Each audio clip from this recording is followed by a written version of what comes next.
Good evening. This is the CBS Evening News. Dan Rather reporting.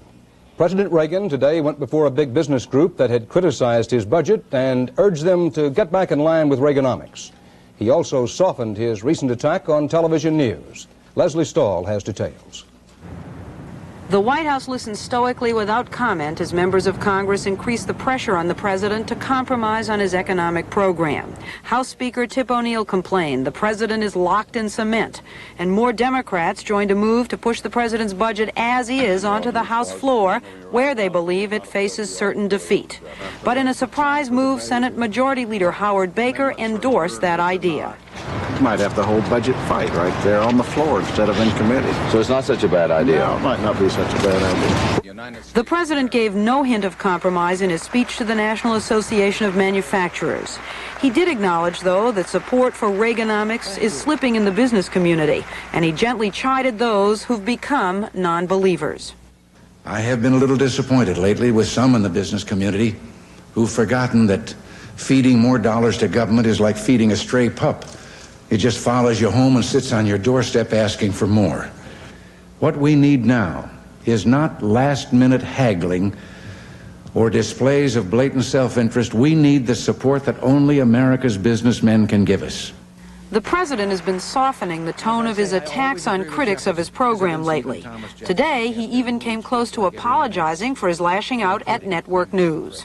Presidents, even Thomas Jefferson, have their moods just like everyone else, including members of the press. Some of the things we say and do regarding each other may cause a little momentary frustration or misunderstanding, but that's all it is. So I hope I didn't touch a nerve with any of the press, because I think that most of the time the overwhelming majority of them are doing a fine job. White House officials have urged the president to temper the harshness of his attacks. They say the best thing he has going for him is that he's perceived as a nice guy whom everyone likes. The aides say the last thing the president needs now is a hostile press corps and a public that no longer finds him likable. Leslie Stahl, CBS News, the White House.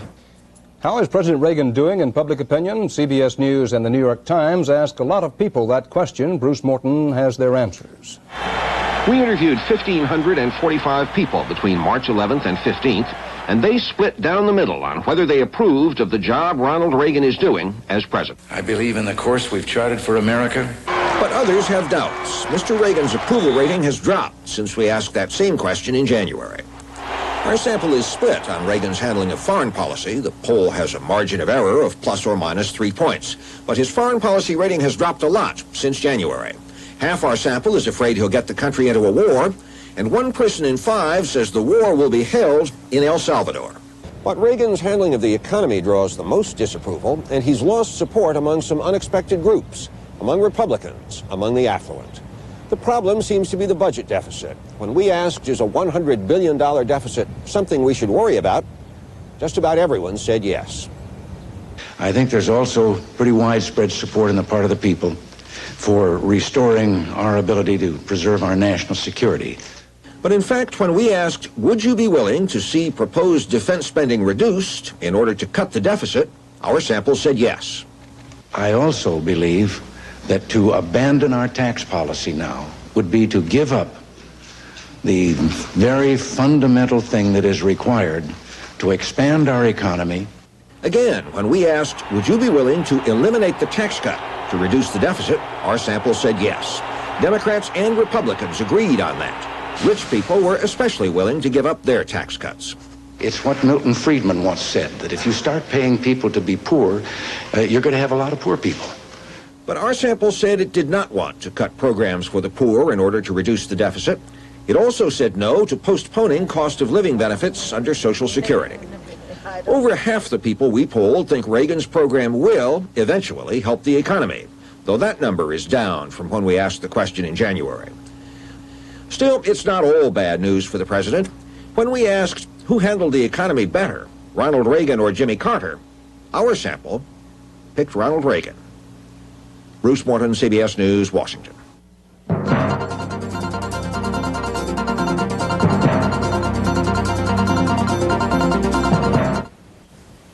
Did you get the right air cleaner, Harry? Got about the ecologizer? It costs more, Harry. It does more, Millie. It takes tobacco smoke, dust, odors, and pollen. That's what the cheaper one said too, Harry. Cheaper ones don't have CA90. That's the difference. It does a better job removing formaldehyde. Do we have formaldehyde? Almost any home could have formaldehyde and other household gases. Ecologizer. You got the right air cleaner, Harry. You did get the right air cleaner, Harry. And right now, get a bonus filter with the Ecologizer. Formaldehyde?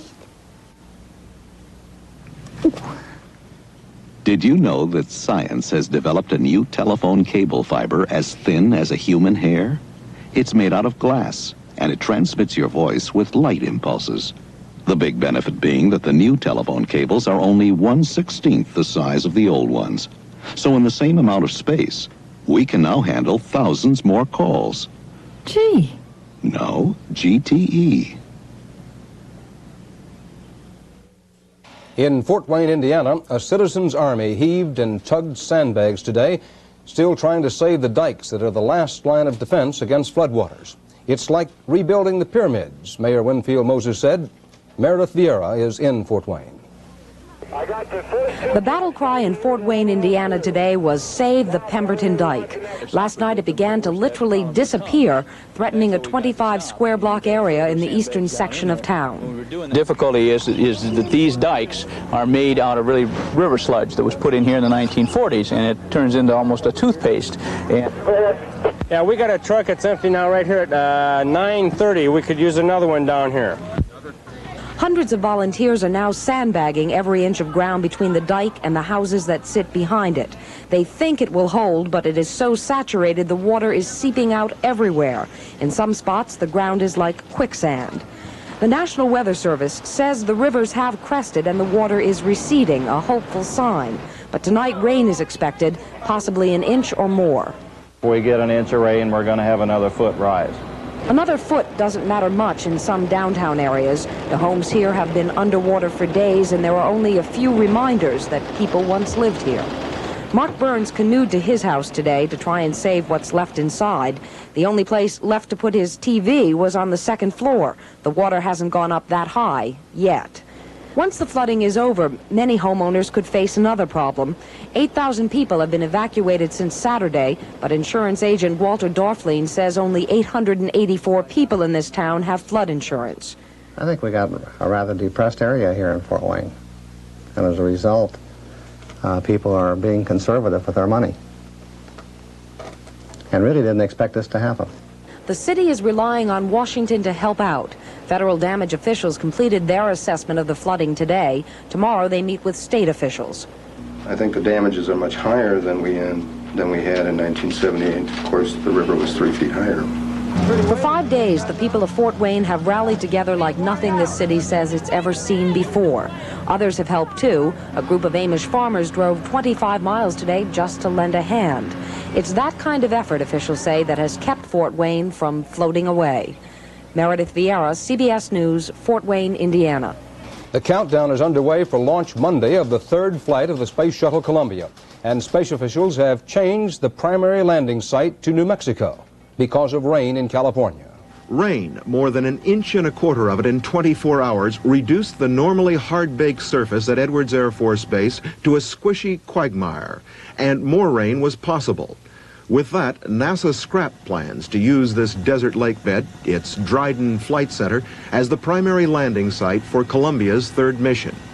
The new landing site will be the 7-mile-long Northrop Strip at the White Sands Missile Range in New Mexico, familiar territory to astronauts Jack Lousma and Gordon Fullerton.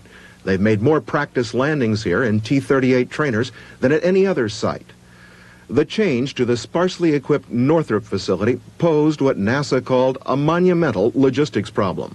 It's just a desert out there. It's a big landing strip, and there's some 400 people and all this equipment that's moved from Dryden that has to be set up and operated at Northrop. The big problem, moving 21 specially equipped vehicles used in post-landing service of the shuttle 1,000 miles from California to New Mexico. It will take 2 trains to do it. The first will likely leave Edwards tomorrow, and officials hope enough equipment will be in place in New Mexico Monday to service Columbia should it have to abort its 7-day mission during an early orbit. The gantry used in loading the shuttle atop a 747 jet for its return to Cape Canaveral is not mobile. NASA will have to improvise in New Mexico with cranes. That will make things even more costly and could even delay the next shuttle flight. The chase planes, which will follow Columbia's landing, arrived today in El Paso, south of White Sands. And at Cape Canaveral, the countdown began for Monday's scheduled liftoff. The flight crew is said to be unconcerned about the change in landing site. Said one NASA official, "I believe the crew would be willing to land any place." David Dow, CBS News, Edwards Air Force Base, California.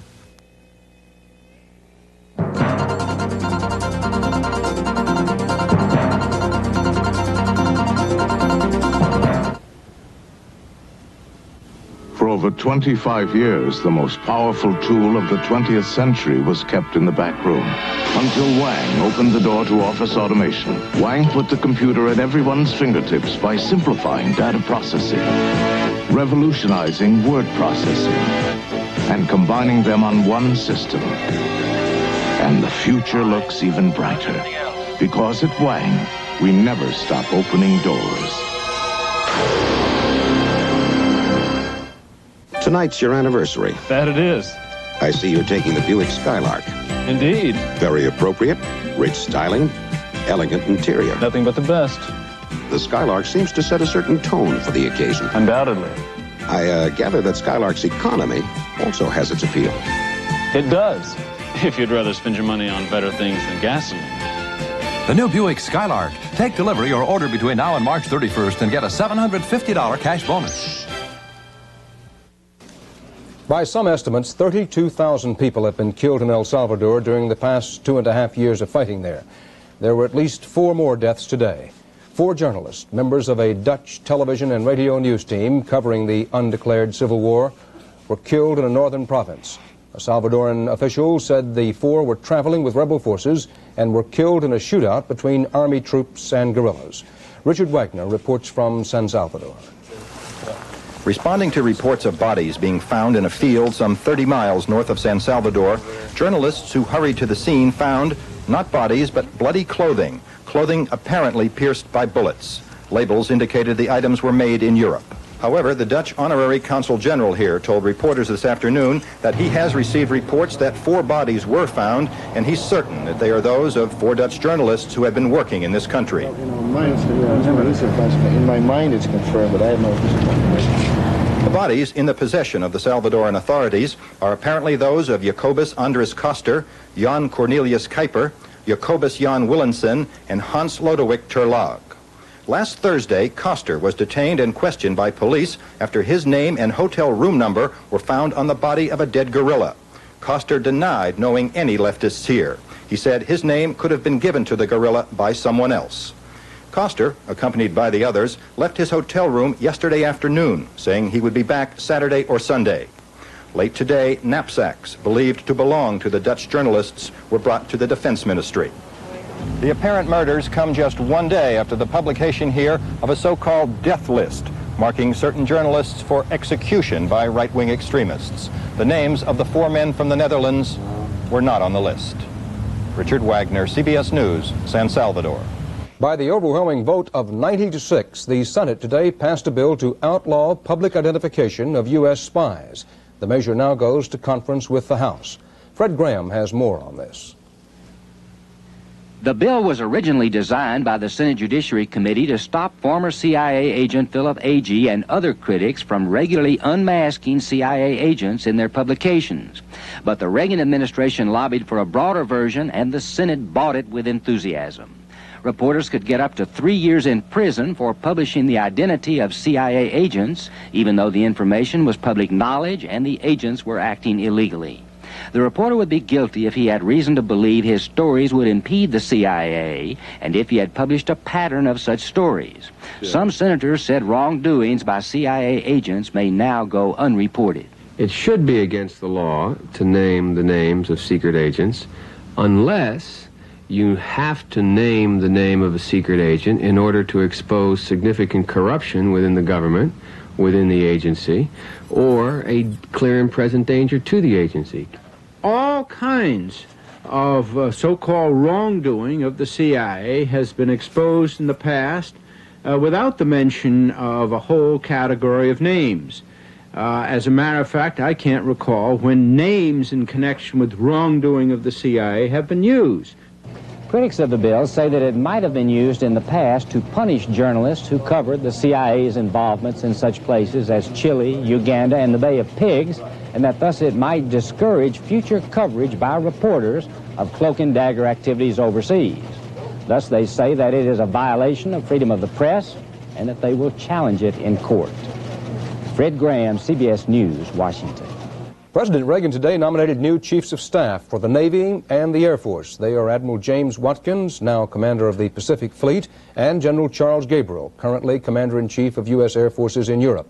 With the nomination 2 weeks ago of Army General John Vissy as Joint Chiefs Chairman, Mr. Reagan now has put his mark on a majority of the nation's military commanders. In St. Paul, Minnesota today, Eugene McCarthy announced candidacy for the Senate seat he gave up 12 years ago. McCarthy, who has failed 3 times in bids for the presidency, is the 3rd Democrat to declare for the Senate position now held by Republican David Durenberger.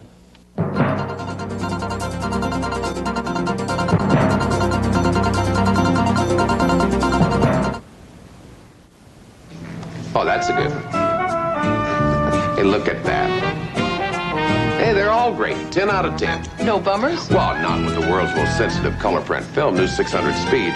It's the big secret behind Polaroid sun camera. I thought the piece of the sun was. Well, yeah, but it needed this film to get 10 great pictures out of 10. Then why the piece of the sun? Together, they can turn any light into good pictures. So what's the camera do? It keeps the film from falling on the ground. See what a difference it makes. Termites, the hidden invaders. Each year, they tunnel up from below ground and damage more homes than fires, tornadoes, or hurricanes. Termites could be invading your home right now. But you do have a weapon, Terminix. Our scientists developed a chemical shield applied between your home and the ground that's so effective against termites, we guarantee it. Terminix, we protect your home against termites scientifically. OPEC oil ministers gathering in Vienna on the eve of a special meeting are expected to agree on a production cutback to ease the worldwide oil glut. That could mean a future shock for American motorists. But right now, as Bernard Goldberg reports, it seems like old times at the service stations. What goes up must come down. It's the law of gravity. But right now, with plenty of gasoline to go around, it's also the law of the gas pump. Thank you. At this station in New Jersey, premium dropped 6 cents just since Saturday, and motorists literally can't believe it. I took a sample and actually had to test it. And it came out on the octane and everything else. Sometimes I wonder about the gallon, whether it is on the level or not. It is on the level, and that's what's giving the OPEC ministers gas pains. 1 year ago, regular self-service gasoline sold nationally on the average for nearly $1.32 a gallon. Today, $1.17, a 15-cent drop. And gas wars around the country are pushing prices even lower than that. In some places, lower than $1 a gallon. In Fresno, California, they were practically giving it away. Motorists lined up for 18-cent a gallon gasoline, a 2-hour-only gimmick to attract customers. There's just too much. The world is awash in oil. So while consumers are gloating over the glut, it's easy to have short memories about the long lines that plagued motorists twice in the past 10 years. No one is predicting a new gas crisis, but analysts do say that if the OPEC ministers can agree on a common strategy in Vienna, they will cut the production, dry up that surplus, and prices will once again begin to rise. In other words, this is a temporary respite. Go out and enjoy it. And there's something else to enjoy. Thank you. Have a nice afternoon. Have a good day. The glut has turned the gas station back into the service station. Now that the shoe's on the other foot, they're washing windshields again, checking the oil. And when was the last time you heard this? Transmission's fine, sir. Just like anything else, when they need you, they do everything they can to get you. When you need them, you know, comes a different ballgame. But for the moment, there is no gas crisis. The question is, how long will the moment last? Bernard Goldberg, CBS News, Englewood, New Jersey. The $150 billion nuclear power industry furnished 12% of this nation's electricity last year. But for consumers, as Robert Shackney reports, that doesn't always mean the price is right. Nuclear power may make electricity cheaper when it works. When it doesn't work, utilities don't advertise how much the price goes up. In southern and eastern Pennsylvania, electricity bills have soared 64% because of the accident at 3 Mile Island. In parts of Washington state, electricity bills have tripled in the last 3 years because of unexpected cost overruns for nuclear plants under construction. In the Mid-South, the Tennessee Valley Authority has raised electricity bills 13% to pay the cost of 8 nuclear plants too expensive to finish. All over the country, utilities have added surcharges, usually in the 5 to 7% range when nuclear power hasn't worked as advertised. The reasons include, first, huge cost overruns for nuclear construction. In Washington state, as much as 700% over original estimates. Second, miscalculations of electricity demand, which for the past 10 years has grown at half the predicted rate. That's forced utilities to cancel partly built nuclear projects, with consumers picking up the cost. And third, accidents or unexpected repairs, which can shut nuclear plants down for 6 months or longer. Customers pay the bill not only for repairs, but also for expensive replacement electricity that has to be purchased while repairs are being made. Corrosion in steam generators has already forced extended shutdowns of 3 reactors and is a problem for more than half the nuclear plants now in operation. With all these problems, the industry still insists nuclear power is cheaper, but utility executives are taking no chances. They've ordered no new nuclear plants since 1978. They've canceled 10 nuclear projects in the last 15 months. And the Nuclear Regulatory Commission estimates that because of high cost, 16 partly built nuclear plants, about 1 in 4 under construction, are likely candidates for the scrap heap. Robert Shackney, CBS News, Washington. Medical researchers say almost 1/6 of 250 Marshall Islanders tested developed thyroid cancer after being exposed to fallout from the 1954 Bikini hydrogen bomb tests. The islanders were exposed when a wind shift blew radiation releases over atolls 100 to 375 miles from the test site. Writing in the current journal of the American Medical Association, the researchers say cancerous thyroid glands were surgically removed from 42 islanders, some of them children. All 250 islanders developed thyroid problems, but recovered after being given hormones. A scientist said the natives will have to take hormonal tablets for the rest of their lives. He noted that thyroid cancer is the most successfully treated of all cancers. U.S. Army Brigadier General James Dozier went to Verona, Italy, and the courthouse there today to testify at the trial of his accused Red Brigade's kidnappers. It was the first time he had seen his captors since his rescue last January. General Dozier said that he suffered permanent hearing damage from having to listen to loud rock music through earphones during his 6 weeks of captivity. His testimony came on the 4th day of the trial of 17 men and women. Life in the tourist paradise of the Bahamas was disrupted today by a one-day general strike.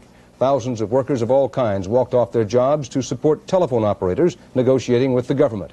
Airports were closed down, telephones were cut off, and there was no taxi service. Hotel workers remained on the job.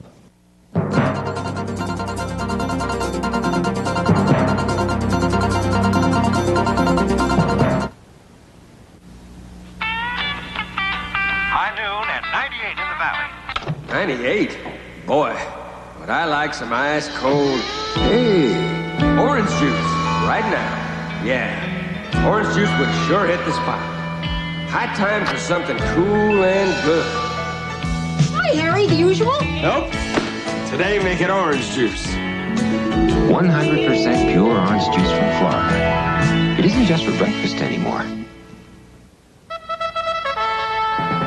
The Cavalry brings you a totally new concept in car insurance. Kemper Total, new car repair or replacement coverage. If your car is ever badly damaged in an accident, ordinary insurance might not pay enough to put you on the road again. But Kemper Total will pay the cost to repair your car if possible, or replace it with a brand new car of the same make. About $3 extra a month in most cases. Kemper Total. Only from the Cavalry. It was fairly spring-like in Washington today, and the National Zoo's male panda, Xing Xing, had love on his mind. While a lot of people who presumably never before had seen pandas mate watched unashamedly, Xing Xing caught up with his mate, Ling Ling. They romped and they rolled about, but technically speaking, nothing happened. Xing Xing was out to change the record books, which say no panda ever has been born in captivity outside of China. So he tried in the morning and repeated the futile performance again in the afternoon. At the end, he was a pretty forlorn-looking panda. The Bureau of Labor Statistics estimates that by 1990, there will be 3 million more college graduates than professional and technical jobs for them. And because of figures like that, Barry Peterson reports many undergraduates are downgrading their hopes.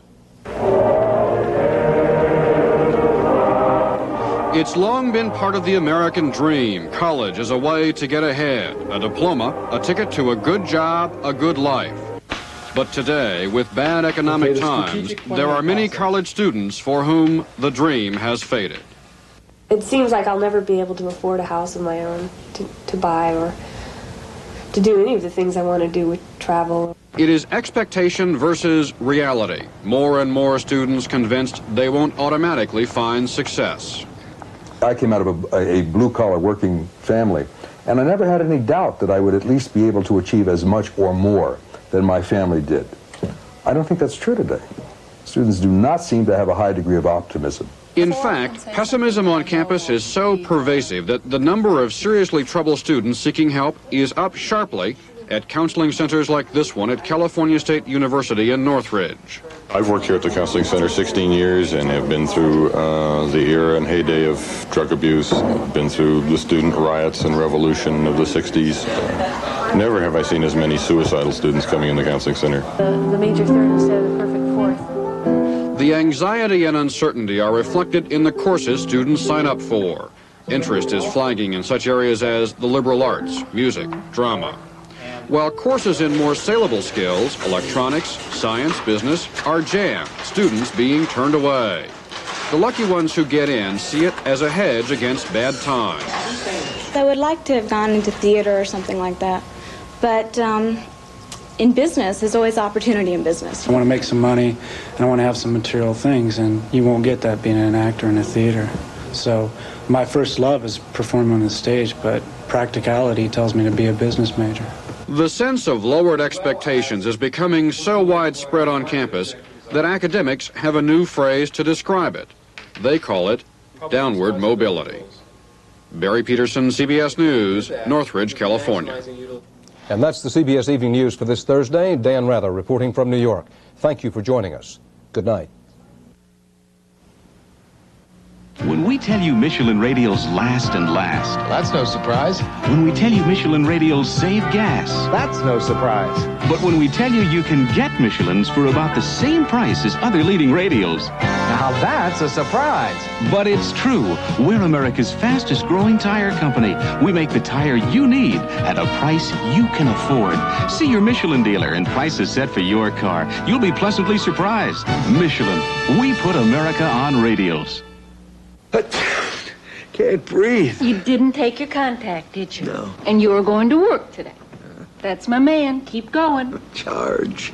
You choose. Label says take this, but only when you stay home. Take this and you'll need 6 for just today. 6? Or take this one little contact. That settles it. But what's this improved? That's good. Means you'll get all their decongestant without their pain and cough things. I'll phone you from the office. Contact is the keeps you going cold medicine. Hello.